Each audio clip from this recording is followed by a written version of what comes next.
So you've like hang out with a ton of different types of creators, right? Yeah. What's the story behind that? How'd you get down here and like what's the start? So I was posting on TikTok and I had like 70,000 followers. I was on live, and then this dude reached out to me. Not gonna say any names, cause, anyways, but he reached out to me. He was like, "Hey, how can I support this?"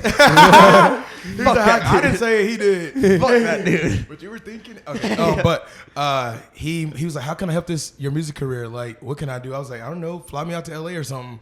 And then so he flew me out to LA. Wait, he just flew you out? Yeah, the next week Is flew he a me out to producer? LA to record a EP.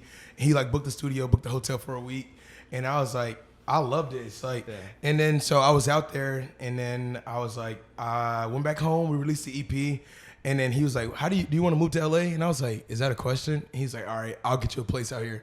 So then he like just paid for everything. Like came out here, paid for the house, the food, transportation. Yeah. He like bought me a bike. I was living in Venice at the time, so I would like bike around. I got this electric bike. I love that thing, but I left it in Venice now. So I don't know what it's doing now. You left it in Venice? But I left it in Venice. But so he moved me out here, and then I like dropped him because he just didn't know what he was doing. I'm gonna be honest, he just didn't. And I started figuring out what I was doing. Yeah. And like I started like realizing what everything that was going on. I was like, yeah, you're not like devoting this to me. Like, Yeah. And I want my manager to be able to help me out and like make me grow. And I feel like he was holding me back.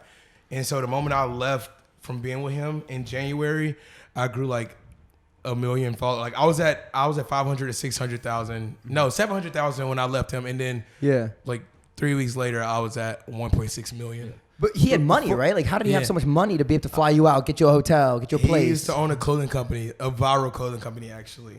Wow, so you made a ton of money off that, got into the management game. Is that what he was trying to do with you? Yeah, so he was going to be a manager. Well, he said he was going to be like an investor, but I told him I was looking for a manager. He was like, yeah, I'll be your manager. And I was like, are you all in? Like the first day at the studio, I was like, look, hey, are you all in with this? Like, are you down for this? Because I need you to be all in. He was like, bro, I'm always in. And then like he started doing all this other stuff, like running across the world and stuff. I'm like, bro, the moment I moved to LA, he moved to North Carolina the same day. That's so fun. And I'm like, how's my manager gonna move to, like, I just came in this big city and like, I don't know anything, and my manager just moved away. So I just knew it was a red flag then. What was he trying to get by, like, because that's a huge thing. Flying you Money. out, getting you a place. Money. He didn't give a fuck? Just money? No. What do you mean? That's what he said. Like, he was trying to make, like, he's really smart when it comes to business. So, like, he wanted to, honestly, he knew I was going to make him a lot of money in the future. Yeah. And he wanted to, like, me sign his contract. And, like, when I was about to end the deal, he literally told me he was like, I'll let you get out of the deal, but you have to sign a contract where I get a small percentage of your music for the rest of your life. What? I was like, motherfucker, I'm not even an artist yet. Like, he said this like 2 or 3 months ago. He's trying to do some fucking, like, what's that guy with the, NWA, the NWA guy. The manager. Oh, the manager for NWA. He was trying to do that shit. He was trying to like sign him before he was going big. And he's on the phone. I was like, wait a minute. I was like, did he just say that to me? Like, I feel like that was disrespect when he said that. I was like, what's a small percentage?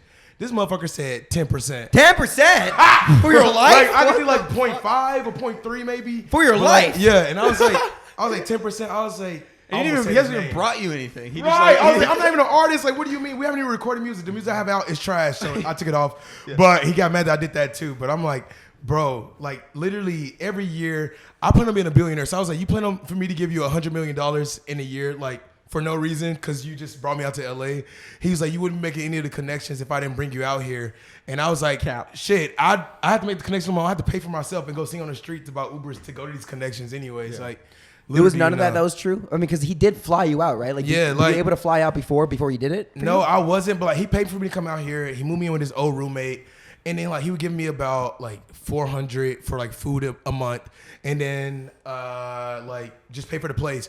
But keep in mind, fucking food here is like $25 a meal. So I'm like, I eat a lot and I smoke, so I'm like eating all day. So like I'm like, this is not enough. I literally didn't tell him because I don't like getting handouts. So like I would literally have to go sing on the street to like make money for me to eat like the next for the next week, because there was like a week left in the month. I'm like, damn, I'm at $0. Like I gotta just go sing. I'm not gonna ask for more money. I didn't like doing that. Yeah. And I did that for like a month, and it was fucking crazy. But Where were you singing? Like on Santa Monica or something? Yeah, like at the pier, I was singing. So one day I like went to I was at the shopping center and I had my Bluetooth speaker with me because I would always go around with it. Yeah. And I was like, let me just sing really fast. I'll sing for these people and see what they do.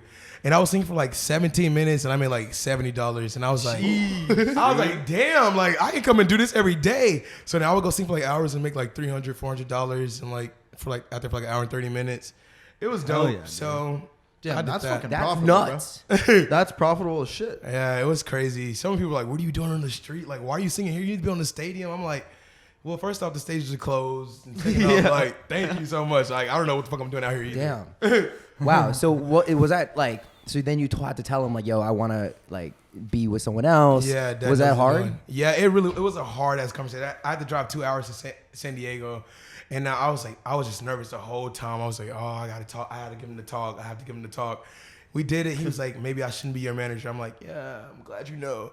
And we agreed on it. He said it. He said it, not me. And then so we finally agreed. I already had a plan in the back of my head on the next person I was going to talk to that I worked with before that's like high in the game right now. I'm going to keep it under the wraps right now. Her name started T. Tiff, I love you. Fuck it. Tiffany, I love you. So I was like, I'm going to reach out to her after I was in the middle of it. I'm like, hey, so I'm about to get out of this deal with my manager and like, I want to work with you so bad. Like, I love you. I love your work ethic. And she was like, oh, I just found out about this. Let's work. And literally, like, a month later, I signed a production deal with her and her team. And, like, now they're about to fly me out to Atlanta to record an album. So, it's crazy. Yeah. Like, yeah. Hell yeah. What's a production deal look like? Because I know, for 2 questions. What is an EP? Because I always hear it, but I don't know what it stands for. And what's a production deal like look like? What does it actually do? Okay, I'm gonna be honest. EP, I just started singing like 5 or 6 months ago too, so I don't really know shit about music either. But so an EP is, I just know it's shorter than the album. It's like it's 4 to 3 songs, I think, right? It's something around there. Lou, do you want to look up real quick what EP stands for? I know it's less than like 12 songs, so like it's like electronic project. For music, like releasing an EP. You know, is it episode? Like it might be episode. No, it's electronic project. I think that's what it's like stands for. I think it's like 4. Yeah. Well, yeah, it's okay. that. Then like an album, you work harder on it. That's what I think. You put like a lot of more work into it. But so a production deal, they like give you this check at the beginning, and they get a cut afterwards. But like they also put your music in like movies and stuff, and like so like whenever I release a song, my production deal is with Pulse, and they'll just be like, all right, there's this commercial we want to put your song into.